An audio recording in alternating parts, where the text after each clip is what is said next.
As evening deepens and the world grows still, let your mind wander through the winding paths and quiet corners of the medieval world.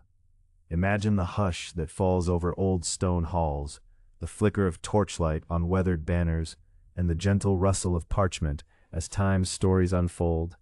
This is a journey not only through dates and deeds, but through the quiet wonder and enduring human spirit that shaped the centuries between antiquity and the dawn of the modern age.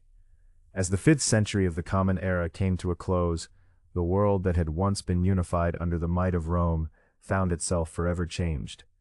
The Western Roman Empire, after centuries of strength, was gradually undone by relentless invasions, internal discord, heavy taxation, and a crumbling sense of authority. Germanic tribes, long positioned at the empire's borders, now crossed into Roman lands with growing confidence and ambition, seeking opportunities for land and influence. The empire's fall was less a single cataclysmic event, and more the slow retreat of an ancient tide.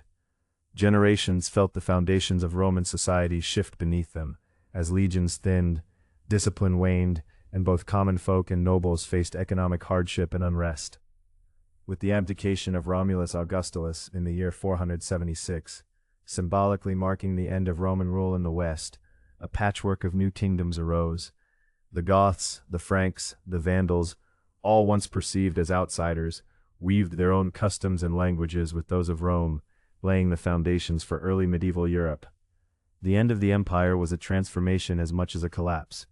Ancient cities grew smaller or changed form, traces of commerce and learning frayed, and literacy diminished outside the church. Yet in the sanctuaries of Christian monasteries, in the halls of new kings, and among rural communities, distinct identities began to take root. The wisdom of Rome mingled with the practical vitality of the newcomers, forging societies that persevered and adapted. In this mingling of heritage and hope, the early Middle Ages emerged, offering new beginnings amid old ruins. Amid this shifting landscape, the artistry and symbolism of the Migration period swords stood out as a quiet witness to centuries of change. Crafted in smoky earthen workshops by skilled smiths, these swords began as rough fragments of iron, gradually transformed through patient folding and hammering into blades marked by subtle, beautiful patterns. Pattern welding gave each sword resilience and flexibility, essential for survival in a world where conflict was never far away. The hilt, wrapped in fine leather or cord, balanced perfectly in the hand, offering reassurance and quiet pride. For warriors, Goths, Saxons, Franks, these swords became extensions of their identity, a promise to defend home, uphold honor, and keep kin safe. Passed from father to son, or displayed with reverence, the sword was more than a tool or weapon. It was a symbol, a story, and a lasting companion on the road from uncertainty to destiny. Across European lands, kingdoms rose from the remnants of Rome, but none would cast such a long shadow as that led by Charlemagne, the king of the Franks, and in time the first Holy Roman Emperor. Inherited from his father in 768, Charlemagne's entire reign was a blend of conquest, reform, and vision. He subdued the Saxons and the Lombards, expanded into Spain, and wove together a patchwork of peoples and lands under a single, if fragile, imperial banner. But his ambitions reached beyond the sword. Charlemagne drew scholars, most famously Alcuin of York, to his court at Aachen, igniting the flame of the Carolingian Renaissance, a conscious revival of ancient learning, Christian wisdom, and unity. Under his reign, manuscripts were copied in elegant new scripts, church and law were reformed, and the seeds of medieval learning were sown. The legacy of his time endures in illuminated texts, in the organization of faith and rule, and in the idea that knowledge and unity are as vital as strength. Within the candlelit halls and cloisters of Charlemagne's empire, the Carolingian manuscript was an object of wonder and reverence. Fashioned from soft vellum, every folio was the result of patient labor, quills drawn in careful rhythm, gold leaf glinting in the lamplight, pigments and inks flowing into artful letters and illustrations. To hold such a manuscript was to cradle history, its weight, scent, and intricate decoration all reminders of centuries past and the devotion of its makers. In the daily life of monasteries, these books were practical tools and sacred artifacts, read aloud in gentle cadence, admired for their duty, and treasured as links to wisdom, faith, and culture. As empires and kingdoms shifted, another presence began to shape Europe's destiny: the Vikings, who from the late 8th century launched their dragon-proud ships from Scandinavian shores to distant, unfamiliar lands.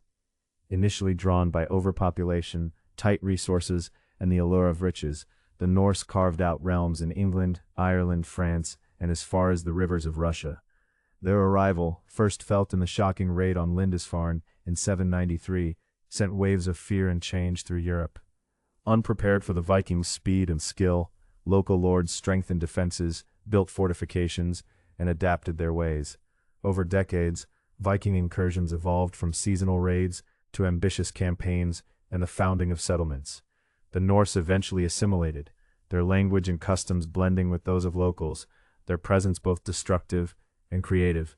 In these centuries, invaders and invaded alike were reshaped, and the patterns of European life were forever altered. Stepping aboard a Viking longship was to enter a world where technology and tradition worked in perfect synchronization. Made of overlapped oak planks, riveted and shaped for strength and agility, the longship was graceful, swift, and versatile. Its dragon-headed prow both threatened and warned, while oarsmen worked in unison, feeling the flex of the ship beneath their feet, the rush of cold wind above. Used for war, trade, travel, and migration, the longship was a thread binding communities across seas and rivers, carrying chieftains, families, and stories alike. Even in death, Vikings would sometimes be buried with their beloved ships, granting the vessel one last journey into the myths of memory.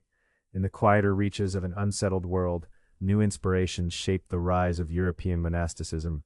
As Rome's authority waned, those seeking solitude, spiritual fulfillment, or simple order retreated to mountain valleys and dense forests. Early monks, inspired by figures like Saint Anthony of Egypt, and especially by the practical wisdom of Saint Benedict, organized lives of prayer, labor, and contemplation.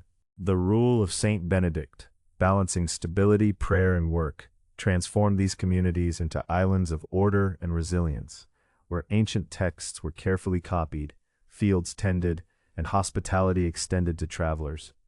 Over time, the influence of monasticism rippled outward, shaping not only religious life, but also learning, culture, and even the rhythms of rural society. Within silent scriptoria, the written treasures of antiquity and Christian wisdom were preserved to illuminate later ages.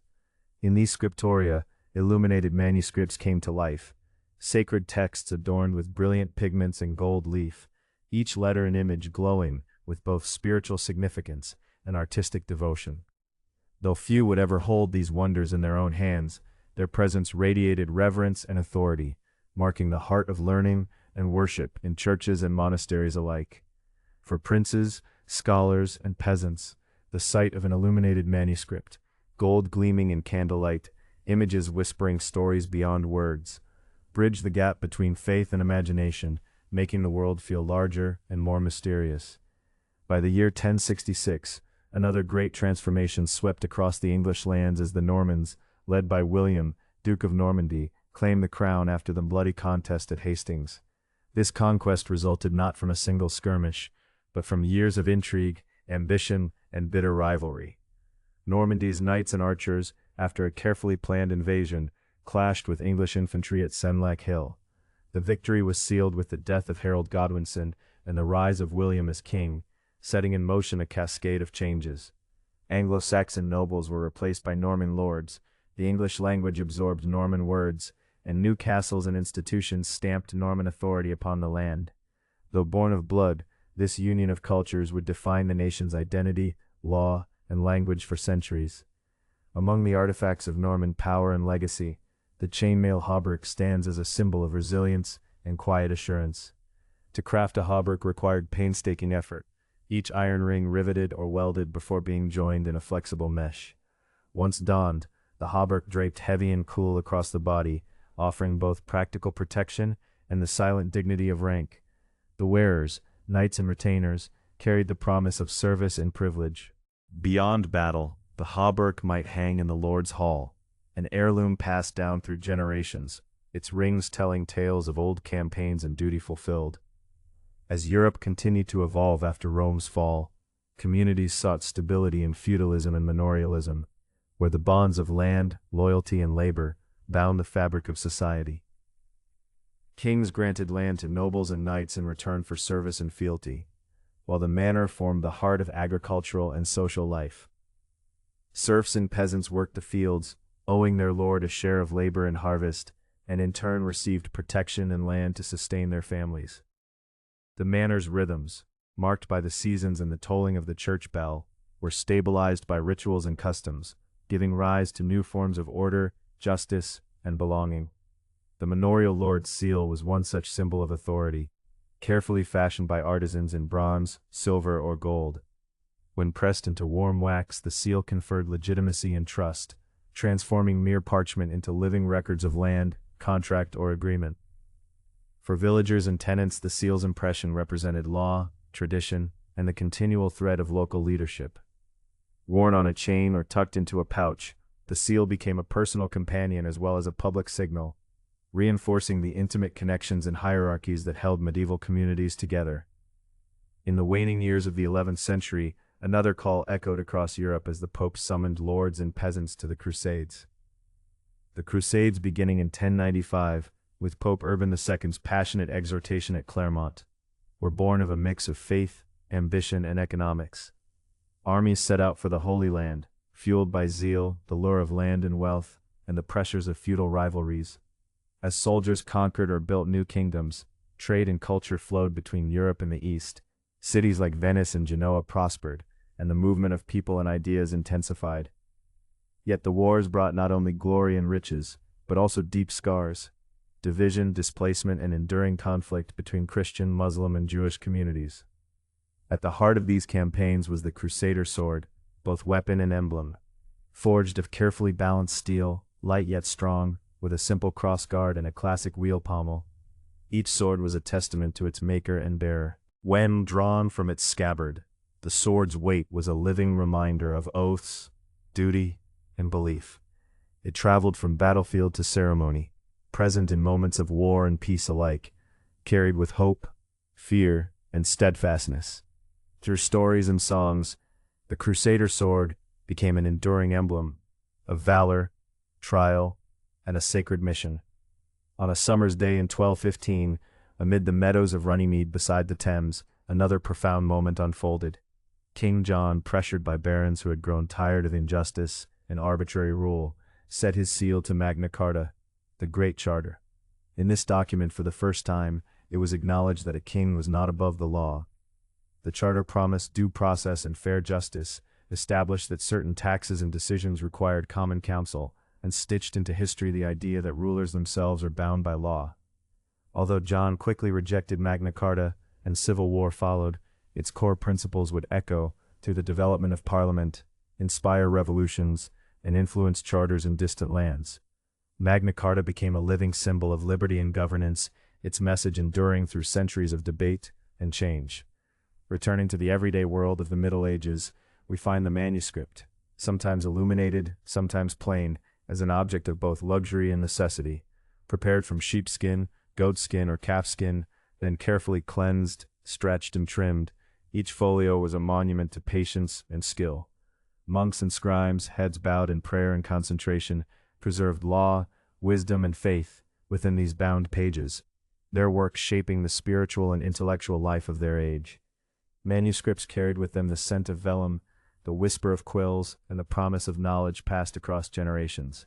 Few owned such treasures, but those who did felt the deep sense of connection and authority they bestowed.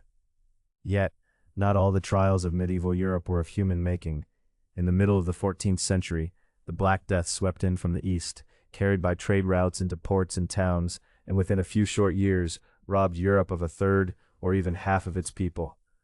The devastation left fields unplowed and villages abandoned, yet amid the tragedy, survivors found unexpected opportunity as laborers commanded higher wages and many peasants attained newfound freedoms. The upheaval unsettled noble families, challenged church authority, and planted seeds of social and economic change whose effects would ripple into the future. The shadows of plague brought forth new images, none more haunting than the plague doctor mask, with its long leather beak, dark glass eyes, an aura of both hope and dread. Crafted to protect physicians from airborne disease, the mask's hollow beak was filled with aromatic herbs and resins, filtering the air and lending a faint sweet scent to each breath. Donning such a mask was to step into a world of ritual, protection, and uncanny presence, moving among the sick as both comforter and omen. Over time, the mask became more than just practical attire. It stood for resilience, for humanity's enduring effort to face the unknown with courage and resourcefulness. Other storms swept the continent as well. The Hundred Years' War, erupting in the 14th century, drew England and France into a generations-long struggle over land, crown, and honor. Born of tangled dynastic claims and fueled by economic and political rivalries, the war at first celebrated the chivalric code, the spectacle of knights, the poetry of valor. Yet, as the conflict evolved and new weapons like the longbow tipped the balance, old ideals gave way to new realities. Mercenary armies became common, professional soldiers replaced the feudal levy, and the power of emerging nation-states began to eclipse the independent spirit of the medieval knight. The devastation of war strained societies, fractured economies, and pushed the old order toward transformation. Among the arms of this shifting age, the longsword emerged as a symbol of enduring skill and adaptation. Forged through the patient labor of smiths, its double-edged blade was both tool and legacy. Balanced and agile, the longsword suited both the heat of battle and the careful discipline of the training yard. Wielded by knights and common soldiers alike, it carried traces of all who had held it, personal marks in the fuller, distinctive pommels, and the gentle wear of leather on the grip. Within castles, tournaments, and stories, the longsword spoke to lineage and honor, standing at the border of legend and daily life, a tangible link to the values and aspirations that shaped medieval culture. As night gathers and candlelight softens the edges of memory, let these echoes linger. The medieval centuries, with their hardship and artistry, faith and conflict, left traces in stone, in words, and in objects humble and grand. In every sword and manuscript, every seal or longship, we encounter a world both unfamiliar and intimately human, a world whose stories continue to whisper across the quiet hours, shaping who we are and how we remember. May these tales carry you gently onward, offering peace, wonder, and a sense of connection as you drift toward restful dreams.